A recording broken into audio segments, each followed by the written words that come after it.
Some of you may be wondering why I'm standing up here ready to talk to you. The truth is, I volunteered to do this. I asked for it. No one's more surprised than myself. So, I voluntarily put myself in the most vulnerable place I've ever been. Then what I'm about to tell you must mean a lot to me. I have dyslexia. I'm dyslexic. By definition alone, dyslexia is a general term for disorders that involve difficulty in learning to read, interpret words, letters, numbers, and symbols. It's not a disease. It's a lifelong condition. It affects 43.5 million Americans. It's estimated between 15 and 20% of the population has dyslexia. 1 of every 5 students have a language-based learning disability. Dyslexia is the most common. That's a really broad way of saying this. Dyslexia is a learning disorder. I was born. It affects everything in my life. It messes up my whole brain. It changes the way I see words, numbers, the way I speak, and the way I hear. It literally takes pages of sentences and jumbles them up and shakes them to where I can't see the order and structure. I see chaos and disaster. It causes me to zone out, daydream when I get overwhelmed. It has caused me to get labeled as dumb, lazy, careless, immature, clumsy, oversensitive, and uncoordinated. It's turned my life inside out, upside down, and has literally forced me to live and learn backwards. In all honesty, trying to explain how difficult this learning disorder for me will never do it justice. When you walked in today, you were given a handout with a written paragraph on it. What you see is likely gibberish. That gibberish is my brain. That blurred, intimidating mess on the paper is what I see every time I look at a book, a menu, or a recipe, or directions, or text messages, or birthday cards, emails, Snapchats, and Instagrams. While you were able to glance at the words and know what they mean and what they say, I have to reread them again to make sure what I think I see is actually what it is. And it's exhausting. Many people have told me that it's a gift. They say Tom Cruise and Presidents John F. Kennedy and George Washington and Walt Disney and Albert Einstein had dyslexia too. It doesn't make living any easier. It just makes me feel sorry for them. Now that I've tried my best to describe what dyslexia is, I want to describe why I'm up here. And more importantly, why am I me? But in order to tell you who I am right now, I need to start with who I was.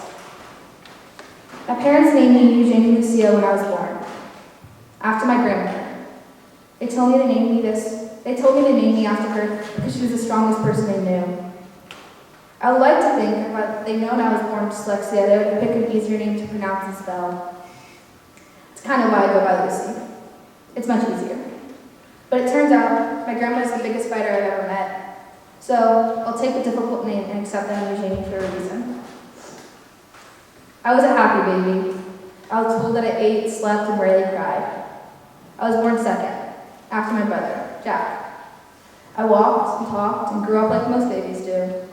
I went to preschool, hung out at the rec center, rode bikes, went to the beach, and loved my family. But then kindergarten started, and things started to change. My very first memory of reading affecting my life was in kindergarten class. We had to recite The Hungry Caterpillar out loud while using hand puppets. I could not read the words.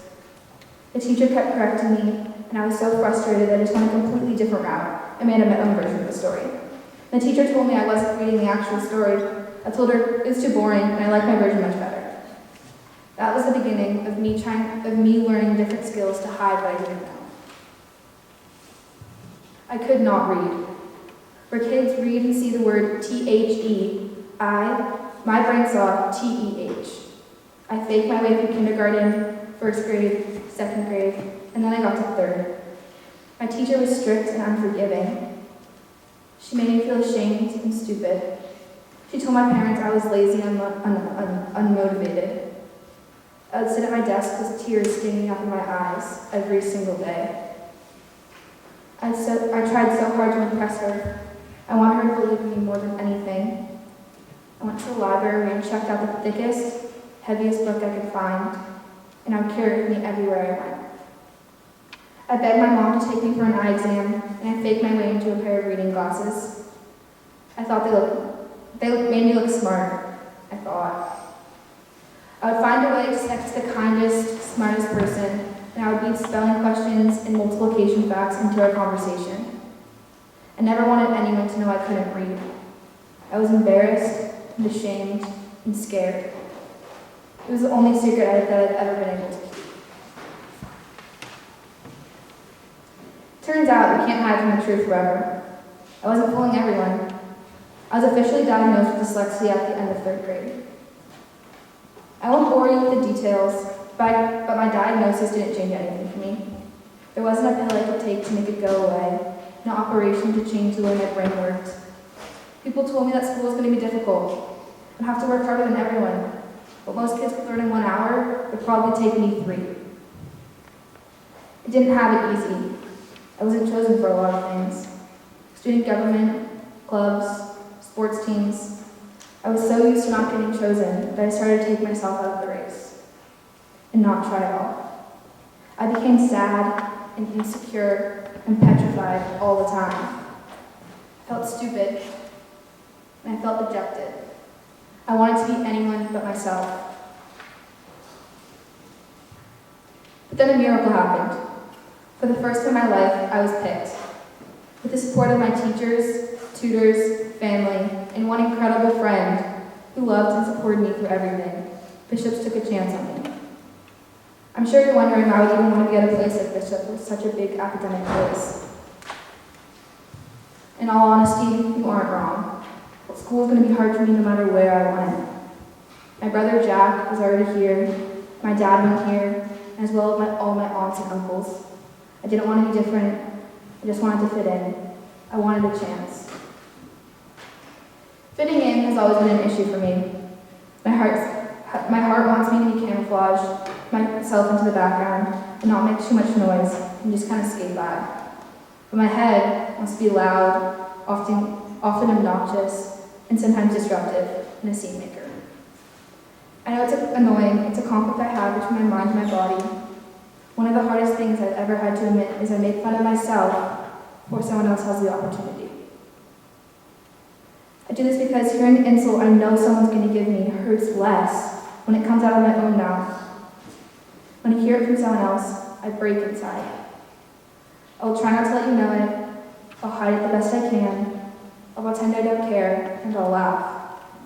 But the truth really is, when you call me dumb, or make fun of me because I can't spell the word on the whiteboard, or roll your eyes when I accidentally change the addition sign to a division sign when I'm copying a math problem on the board, not because I want to, but it's what my brain thought I was supposed to do. I'm embarrassed, and I'm humiliated. I remember hearing a quote once that sometimes the happiest people are the saddest people inside. I'm living proof of that. Choose your words carefully. You don't always know what someone's going through. I deal with the same issues at home with my family. I live in between my brother and my sister. I was smack dab in the middle. I've always struggled with where I fit in. Many of you may know my older brother. Things have basically come easy to him his whole life. Where I don't get picked for anything, he gets picked for everything. Jack is basically the kind of people that kids like. He's smart, kind, and can talk to just about anyone.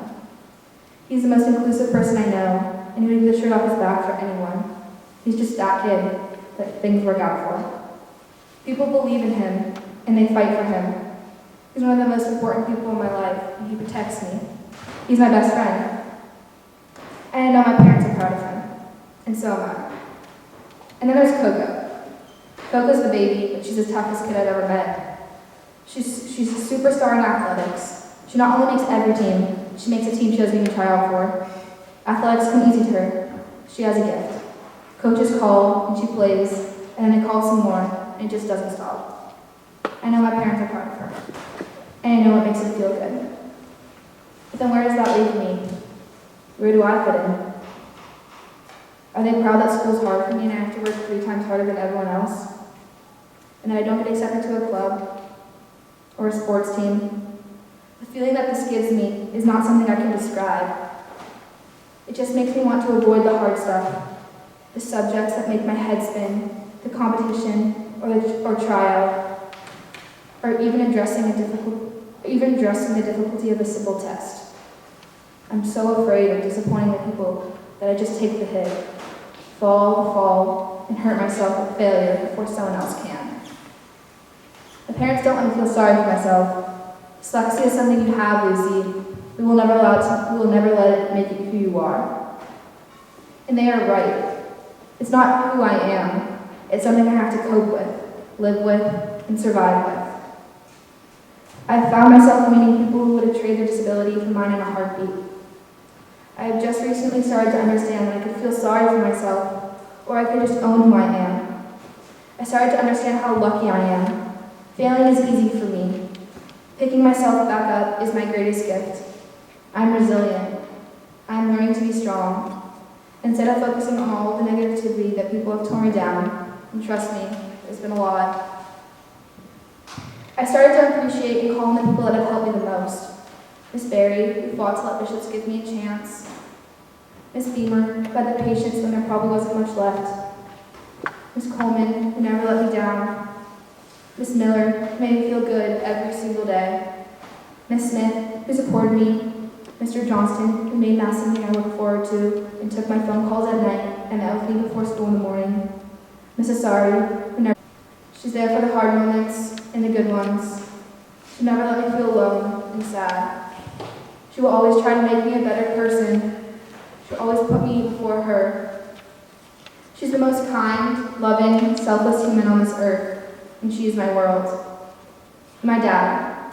He gets me through anything. He loves me for me. I cannot imagine a day without him. I love him more than anything. And then there's my best friend. She understands me. She protects me and lifts me up when no one else can. She's the most compassionate and patient person in my life. She's the kindest, smartest, most incredible person I have ever met. And I'm convinced she was specifically put into my life to make me whole. All these people make my dyslexia manageable. They are all real gifts. With the lessons that these teachers and friends have helped teach me, I'm finally starting to accept myself for who I am, and it's bringing me one small step closer to where I need to be. I'm finally not afraid. I'm finding bravery and strength. I understand that I have dyslexia for a reason. I was meant to have it. I was meant to have this, and to think this way, and I'm finally willing to accept myself for the fact that this path is taking me to where I'm supposed to go. This is who I'm meant to be. If I keep fighting it, it will only hurt myself and the people that love me even more. We all have something.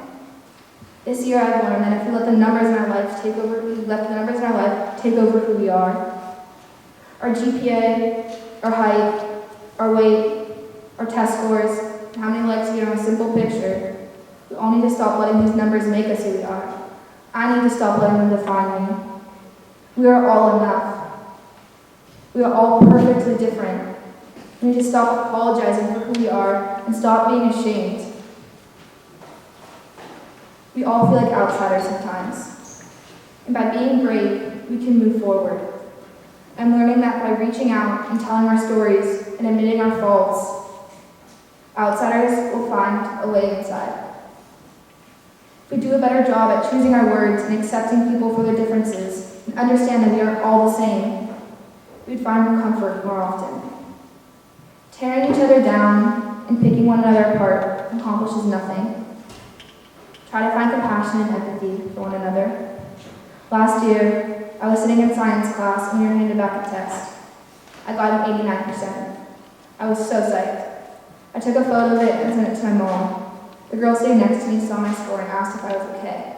Am I okay? Yes, I'm so happy. She told me that if she got an 89, she would have been grounded. I was sad for 2 reasons. First, that she made me feel bad when I was feeling so great. She took the wind out of my sails, and I felt stupid for feeling smart. And second, was the pressure in her family so strong that a B+ would have caused her to get grounded?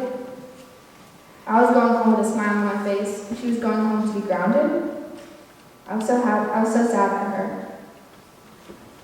There are days that I wish I was anyone but me, usually on the day that grades come out. On that day, I want to be most of you.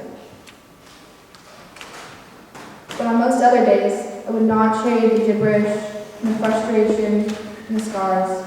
I would not change the 89 either. In time, we'll all be moving on to our next step. A lot of you are going on to some of the most impressive colleges in the country. I'm sure that you will do great things when you get there.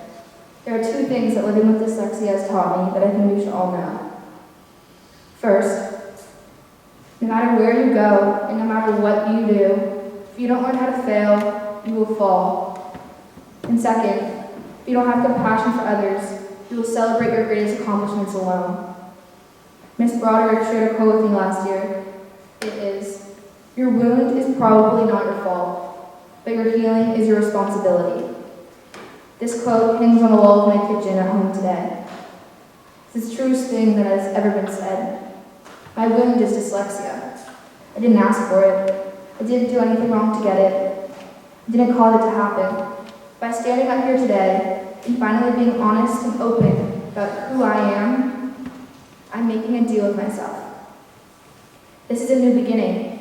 Today, I'm taking responsibility to heal. My name is Eugenie Lucia Scoma, but you guys can call me Lucy. I have dyslexia, but I'm so much more than dyslexic. Thank you so much for letting me share my story.